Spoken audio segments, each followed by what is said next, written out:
श्री सच्चिदानंद सद्गुरु साईनाथ महाराज की जय। बाबा की कृपा से हम सब मिलकर आज श्री साईं ज्ञानेश्वरी दास गुरु महाराज के मराठी काव्य पर आधारित ग्रंथ का पारायण शुरू करने जा रहे हैं। ये हमारा तीसरा पारायण है। ये प्रथम अध्याय का दूसरा भाग भी है। प्रथम अध्याय के पहले भाग के अंदर में चांदोरकर जी बाबा के समीप आकर बाबा से पूछते हैं कि बाबा हमारे जीवन में दुख क्यों आते हैं। तो बाबा उसी का उत्तर देते हुए उसको समझाते हैं कि दुख और सुख हमारे प्रारब्ध के कारण आते हैं, क्योंकि जो भी हम आज करते हैं उसकी वजह से हमारे कहीं ना कहीं अगला जन्म अफेक्ट होता है। आज हम जो जीवन जी रहे हैं ये पिछले प्रारब्ध के अनुसार है, तो ये सुख और दुख तो आएंगे ही, क्योंकि हम अपनी इच्छा अनुसार चलते हैं। इच्छा अनुसार चल के माया के प्रकोप में पड़ जाते हैं और माया के कारण हमसे अच्छे बुरे कार्य होते हैं, जिस कार्यों से हमारे जीवन में आगामी जीवन में दुख और सुख आते हैं। तो बाबा ने आगे क्या ज्ञान दिया चांदोरकर जी को, इसका अध्ययन करने से पूर्व हम बाबा के चरणों में समर्पण करते हुए अरदास करते हैं। हे श्री साईं, मैं आपसे कृतार्थ होना चाहता हूँ। आप पूर्ण हैं, मैं अपूर्ण। आप अपनी पावन धारा से मेरी कमियों को पखारें एवं मेरी रिक्तता को अपनी कृपा वृष्टि से पूर्ण करें। मैं ग्रहणबद्ध होकर अपने को आपके श्री चरणों में समर्पित करता हूँ। ये ग्रंथ जो आपकी ही रचना है, इसका पारायण शुभ आरंभ करता हूँ। जैसा कि हिंदू संस्कृति में रिवाज है कि सबसे पहले कोई भी शुभ कार्य करने से पहले सबसे पहले हम गणेश जी की वंदना करते हैं और उसके बाद माँ सरस्वती की और अपने गुरु की। आइए हम श्री गणेश जी की वंदना करते हुए गणेश जी को आह्वान करते हैं और कहते हैं, ओ गणपति, आप समस्त गणों के प्रथम ईश हैं। आपको सभी प्रथम देव कहते हैं, श्री गणेश कहते हैं। सभी शास्त्रों में सर्वप्रथम आपको याद करते हैं, आपकी वंदना करते हैं। आप भगवान शिव के दिव्य ललाट पर चंद्रमा की तरह विराजमान एवं सुशोभित हैं। आप मंगलकारी हैं। मैं सर्वप्रथम आपकी वंदना करता हूँ। आइए अब माँ सरस्वती की वंदना करते हुए कहते हैं, ओ माँ शारदे, आप वाणी और स्वर की देवी हैं। आप शब्दों की सृष्टि करती हैं। आपके अस्तित्व से ही मौन संसार मुखर होता है और उससे संसार का व्यवहार संचालित होता है। आप मेरे मानस में शब्दों का संचार करें ताकि ये मैं पारायण कर सकूं, भक्तिपूर्ण पारायण कर सकूं। मैं आपके चरण कमलों की वंदना करता हूं। आइए उसके बाद में अपने गुरु के चरणों में हम प्रणाम करते हुए कहते हैं, ये साईनाथ, आप इस जगत के सूत्रधार हैं। आप संपूर्ण जगत में सर्वव्याप्त हैं।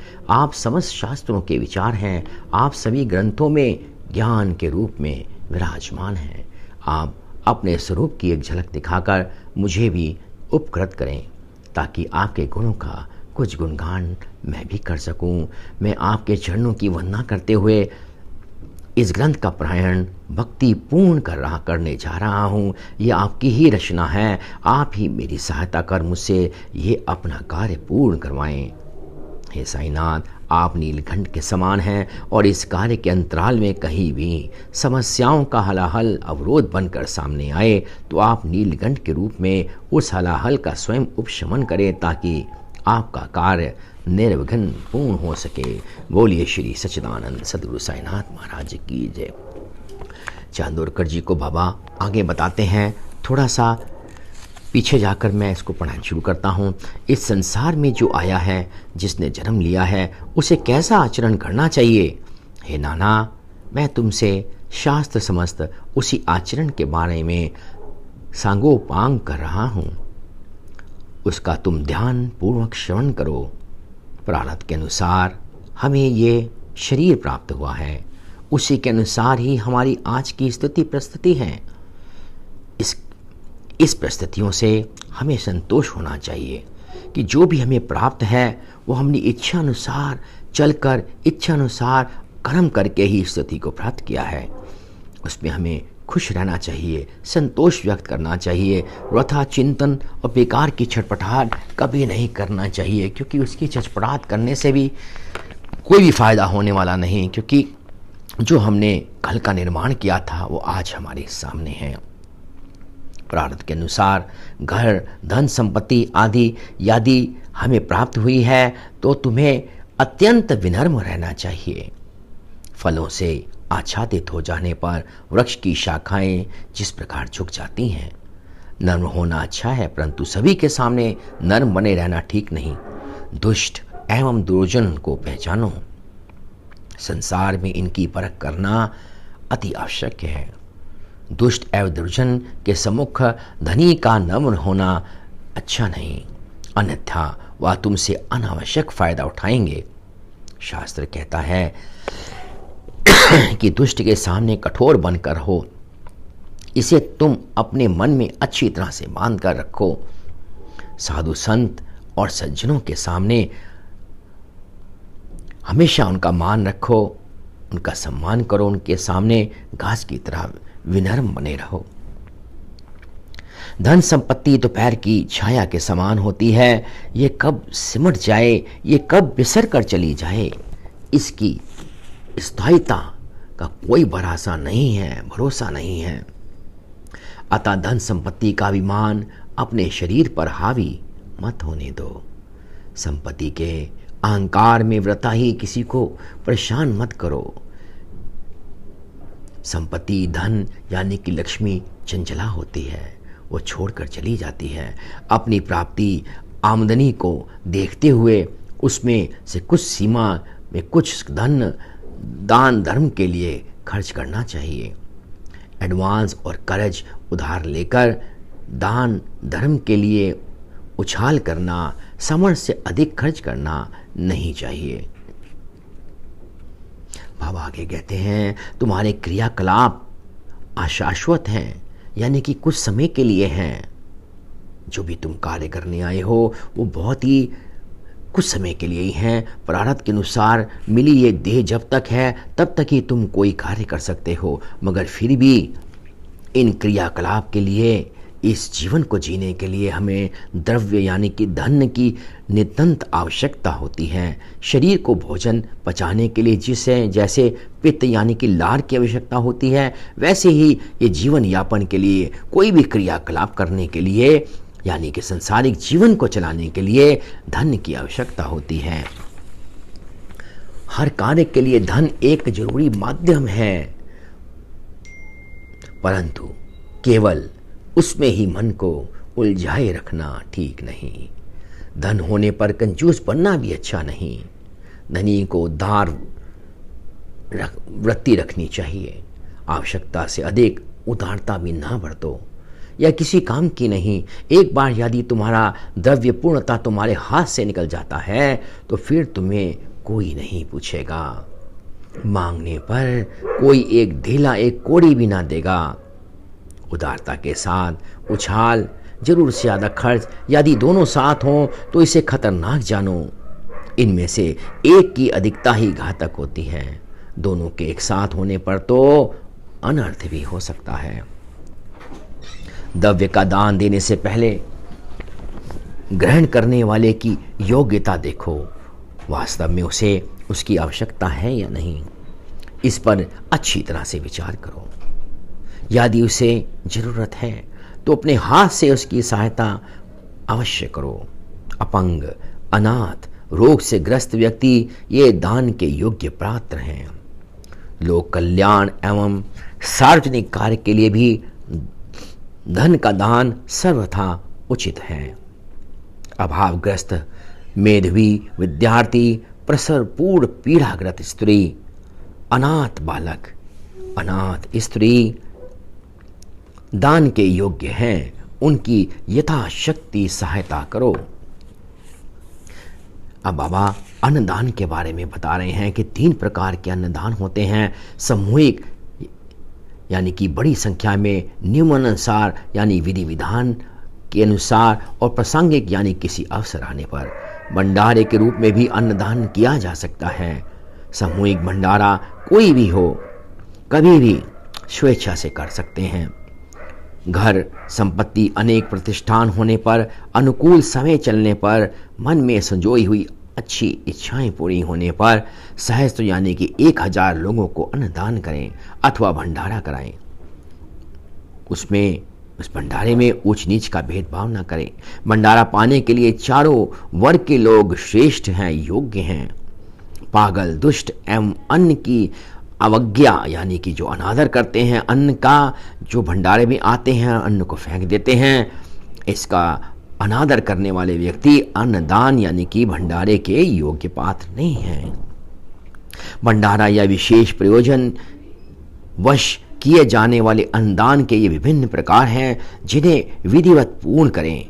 इस हेतु कर्ज उधार लेकर यह कार्य करना उचित नहीं।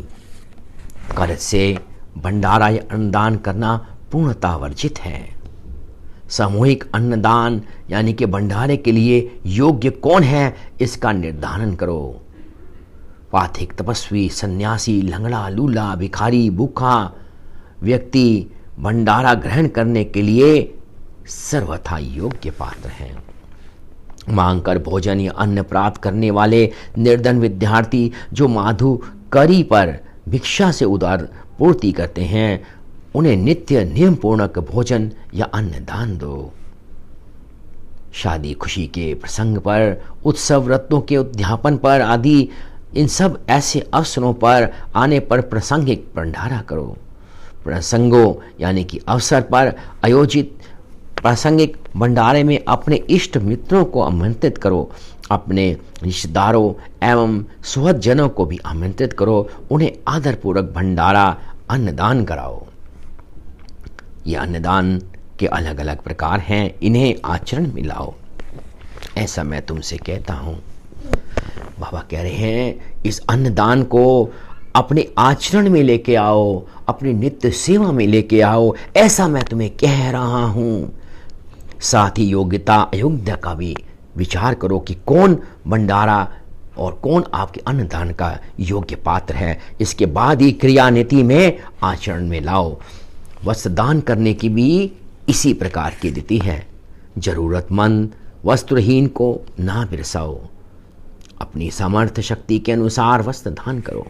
वस्त्रदान से अभावग्रस्त की पीड़ा का निवारण करो। यदि कभी तुम्हें सत्ता मिलती है यानी कभी तुम्हें शासक प्रशासक बनते हो तो सत्ता का बिल्कुल ही दुरुपयोग मत करो।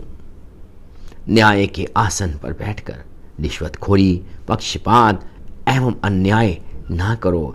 जिस कार्य की जिम्मेवारी तुम्हें मिली है उसे अपने हाथों में लेकर लगन और ईमानदारी से पूरी करो। उस कार्य को अच्छे से अच्छा करो। समर्पित भाव से दिल लगाकर पूरा करो।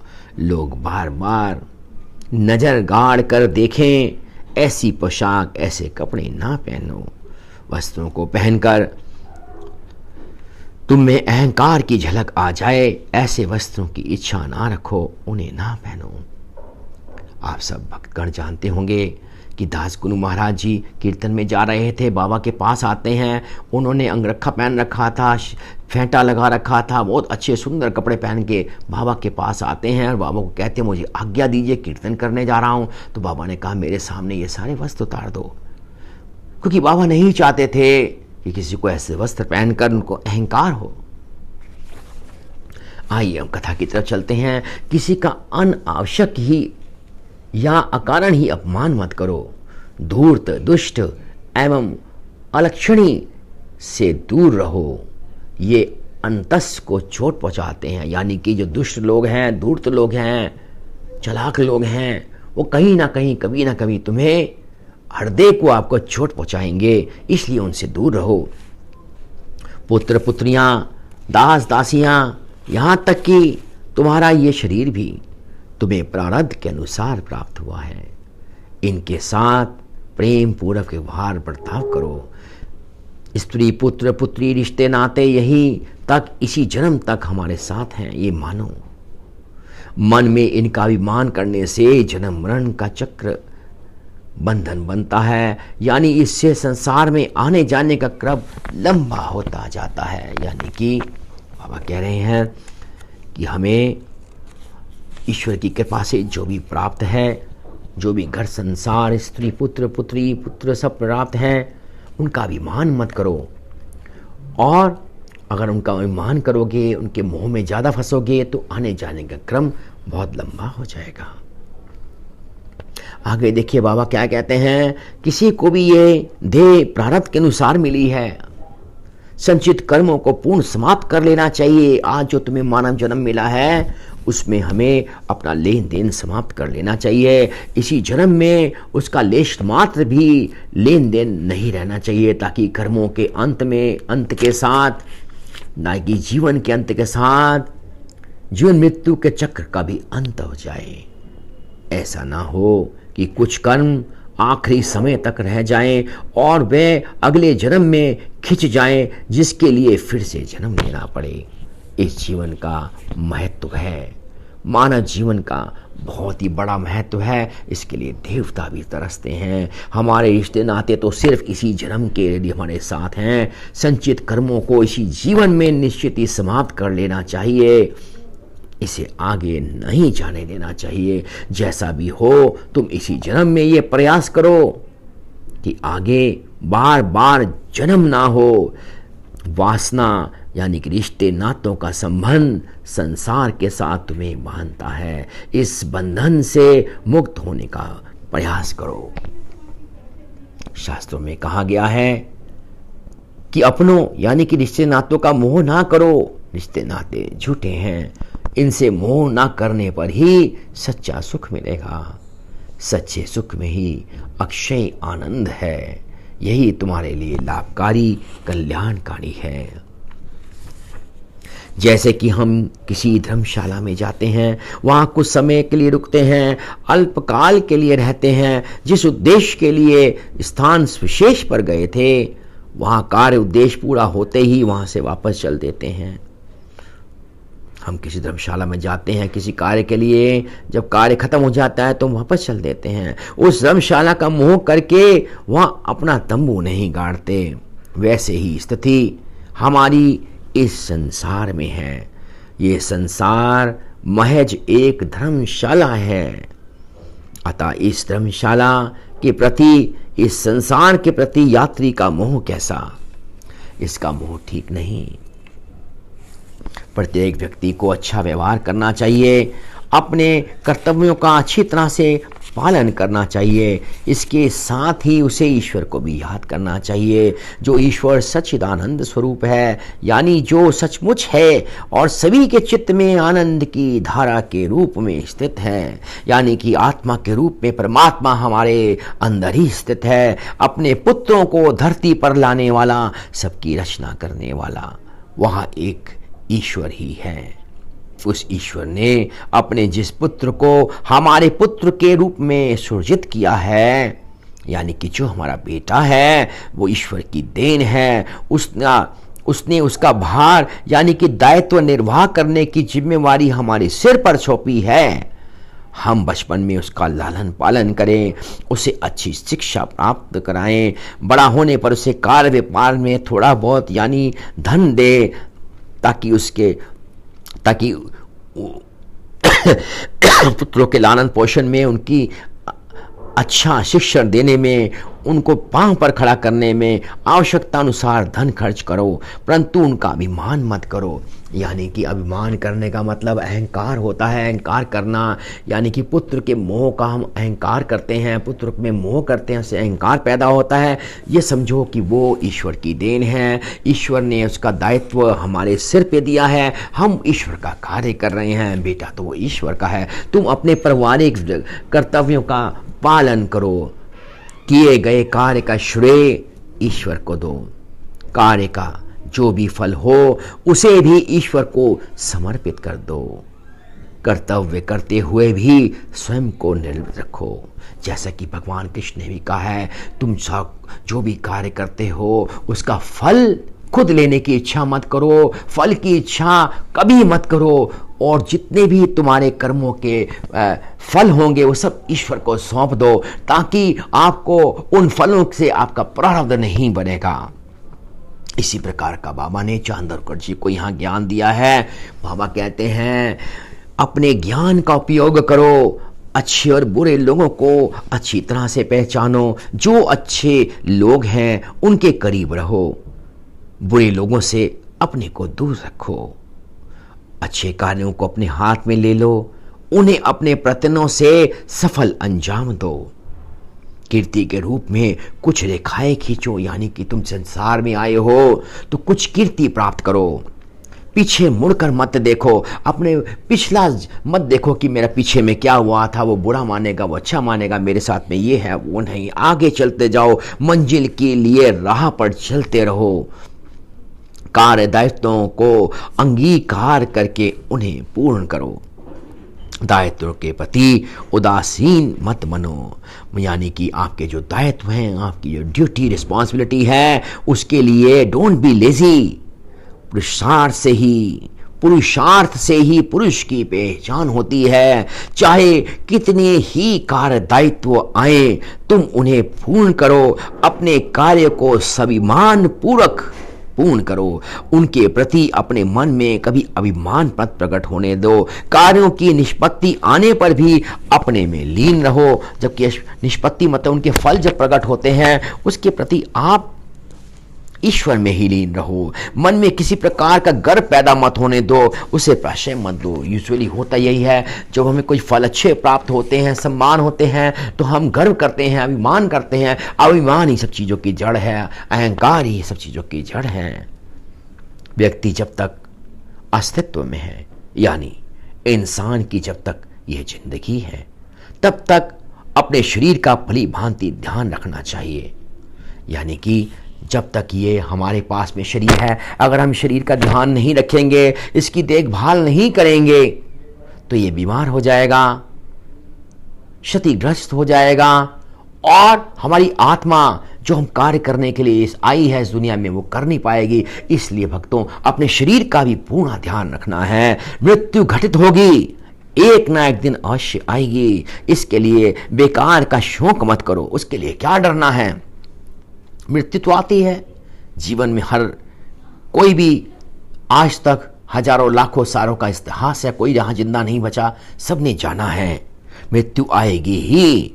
उसका पहले से ही शौक क्या करना, क्योंकि मृत्यु का भी पता नहीं कब आएगी, कल आएगी, परसों आएगी, 20 साल बाद आएगी, 100 साल बाद आएगी। इस संसार में किसी को वो नहीं छोड़ती। ज्ञानी लोग उसकी चिंता नहीं करते, यानी कि जो ज्ञानी होते हैं, जिन्हें इस बात का पता है कि मृत्यु नहीं आना है, मृत्यु पहले से ही निर्णय है, प्रारब्ध के अनुसार हमें एक एक दिन, एक एक घंटा, एक एक पल हमारा लिखित है कि कितने पल हम जिएंगे। जो मूर्ख हैं वही फिजूल का मातम मनाते हैं और पहले से ही छाती पीटना शुरू कर देते हैं।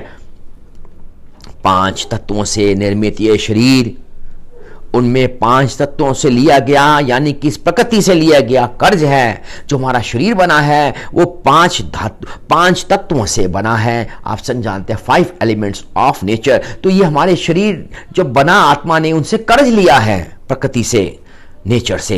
ये शरीर एक दिन 5 तत्वों में ही इसलिए समा जाता है, ऐसा निश्चित है। प्राण शक्ति को, यानी कि आत्मा को कर्ज का भुगतान करना ही पड़ता है। हवा हवा में मिल जाती है, तेज यानी अग्नि अग्नि में मिल जाता है, जल जल में मिल जाता है। सभी शरीर को छोड़कर पंचभूत में समा जाते हैं।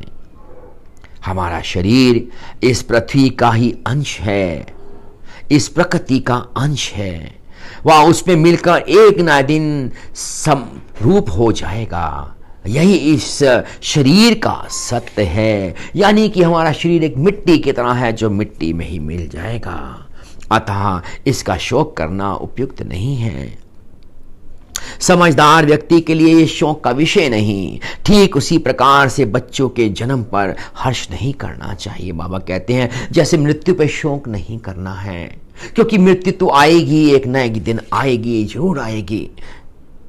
इसी प्रकार से शौक नहीं करना। तो जब बच्चे हमारे घर में आते हैं, जन्म होता है, तो हम हर्ष करते हैं, चारों दिशाओं में नाचते हैं, पार्टियां करते हैं। हमें वो भी नहीं करना चाहिए। मन को बांसों पर नहीं उछालना चाहिए। इस सृष्टि का नियम है, जो आता है वह जाता है, उसे भली भांति समझ लेना चाहिए। तभी तुम हर स्थिति में तुम्हारा मन प्रसन्न रहेगा। यानी कि जब हम बहुत हर्ष में हो जाते हैं और कभी अचानक घटना हो जाती है कुछ ऐसी, तो हम शौक में आ जाते हैं, शौक को बर्दाश्त नहीं कर पाते हैं। लेकिन अगर हम बहुत ज़्यादा हर्ष नहीं करें, बहुत ज़्यादा शोक ना करें, तो हम हर स्थिति में संभाव की स्थिति में रहेंगे, यानी कि हमारा मन हर स्थिति में प्रसन्न आनंद की स्थिति में रहेगा। पृथ्वी बीज को धारण करती है। जिस प्रकार पृथ्वी यानी कि धरती एक बीज को धारण करती है, अपने गर्भ में लेती है, बादल उसे वर्षा का जल देते हैं, सूर्य से अपनी किरणें देता है, कुछ समय के बाद बीज अंकुरित होता है। बीज का जब जन्म होता है तो पृथ्वी, सूर्य और बादल उसे देखकर आनंद नहीं मनाते, वह दसों दिशाओं में नहीं नाचते। बीज से चाहे बड़ा वृक्ष बने या बीज अंकुरित होने के बाद मुरझा जाए, उसके लिए ये पृथ्वी, सूर्य, बादल ना तो कभी अपने मन में हर्ष करते हैं, ना कभी शौक प्रकट करते हैं। परिणाम के रूप में जीवन या मृत्यु कुछ भी सामने आए, वे हर स्थिति में अपने को अप्रभावित रखते हैं, संभाव में रहते हैं। पृथ्वी, सूर्य और बादल की तरह ही हमें भी संभाव में रहना चाहिए। फिर शौक या दुख क्यों? हमें शौक या दुख हमारे जीवन में नहीं आएंगे अगर हम हर स्थिति में संभाव की स्थिति में रहते हैं। फ्री स्टेट ऑफ माइंड, संभाव में रहने से ही शौक और दुख तिरोहित हो जाते हैं, क्योंकि सब स्थितियों में हमें संभाव की स्थिति, संतुष्टि की स्थिति, आनंद की स्थिति में रहना चाहिए, ताकि जितने भी शौक और दुख हमें प्रभावित ना कर सकें। हे चांदोरकर, मुक्त स्थिति में रहना ही मोक्ष का साधन है। श्री सद्गुरु साईनाथ अर्पण वस्तु शुभम भवतु। बोलिए श्री सच्चिदानंद सद्गुरु साईनाथ महाराज की जय। बाबा की कृपा से हमारा आज का ये पारायण संपूर्ण हुआ। अब हम दास गुरु महाराज जी द्वारा रचित साई रहम नज़र करो मेरे साईं शिरडी मांझे पंढरपुर और साईनाथ गुरु मांझे आई, ये छोटे छोटे अभंगों को आज हम ऑडियो लगाकर आपको सुनाएंगे, जिसे आप जरूर सुनिएगा और बाबा के चरणों में हमेशा लीन रहिएगा। बाबा के चरणों में ही वो शक्ति है जो हमें इस भवसागर से पार लगा सकती है। आइए सब मिलकर कहते हैं, बाबा का जयकारा घोष लगाते हैं। श्री सच्चिदानंद सद्गुरु साईनाथ महाराज की जय।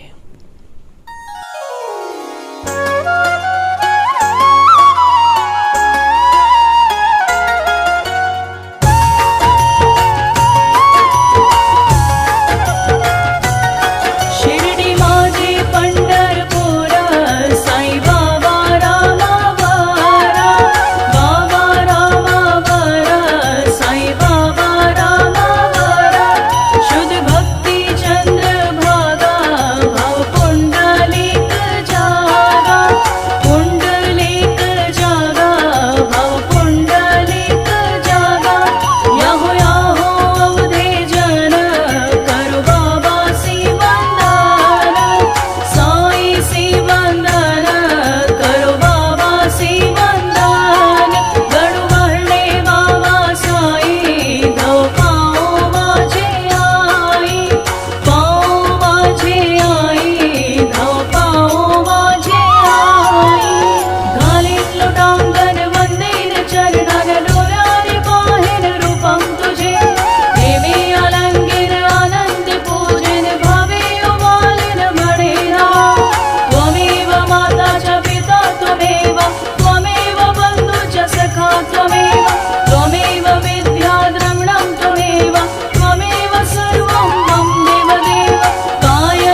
नजर करो अब मोरे साईं, तुम बिन नहीं मुझे माँ बाप भाई। रहम नजर करो अब मोरे साईं, तुम बिन नहीं मुझे माँ बाप भाई। रहम नजर करो।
तुम बिन नहीं मुझे माँ बाप भाई। रहम नजर करो।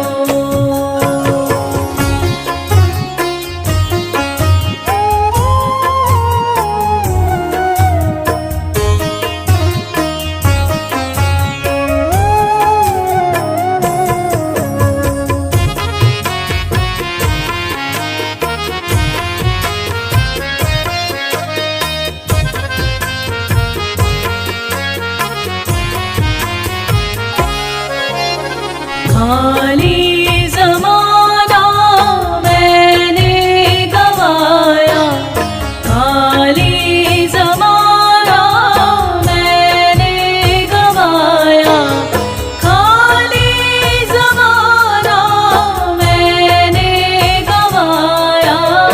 साथी आखिरकार, साथी आखिरकार, साथी आखिरकार किया न कोई।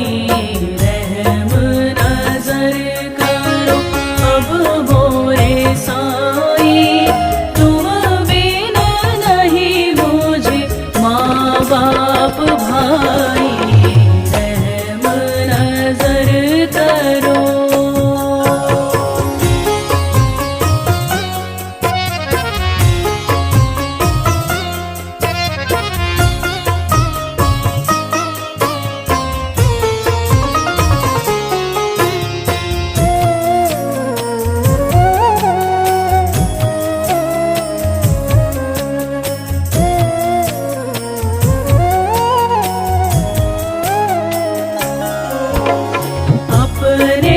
मस्जिद का झाड़ू गनू है, अपने मस्जिद का झाड़ू गनू है, अपने मस्जिद का झाड़ू गनू है।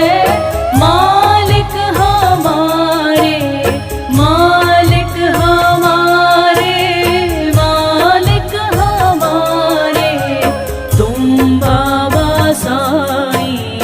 रहम नजर करो अब मोरे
पाई। साईनाथ गुरु माझे आई, मजला ठाव ध्यावा पाई।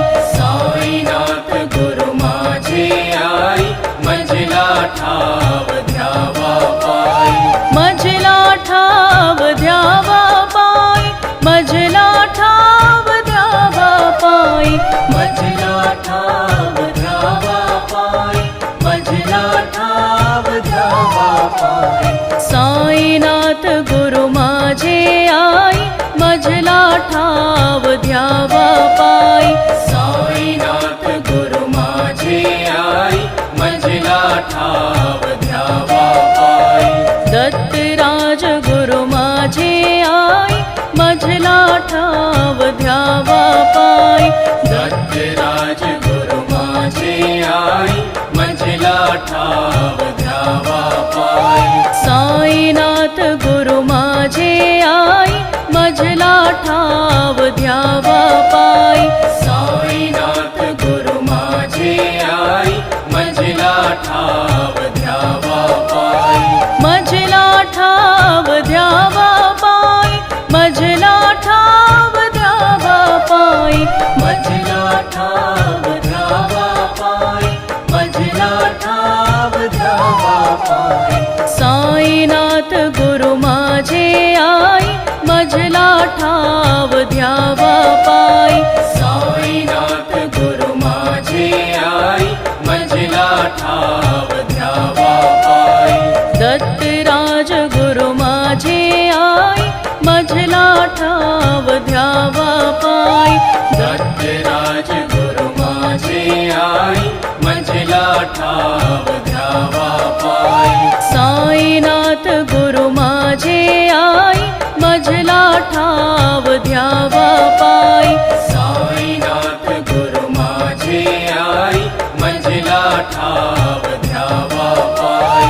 मजला ठाव ध्यावा पाई, मजला ठाव ध्यावा पाई। मजला ठाव ध्यावा पाई, मजला ठाव ध्यावा पाई। साईनाथ गुरु माझे आई, मजला ठाव ध्यावा पाई। दत्तराज गुरु माझे आई, मजला ठाव ध्यावा पाई। अनंत कोटि ब्रह्मांड नायक, राजाधिराज योगीराज परब्रह्म साईनाथ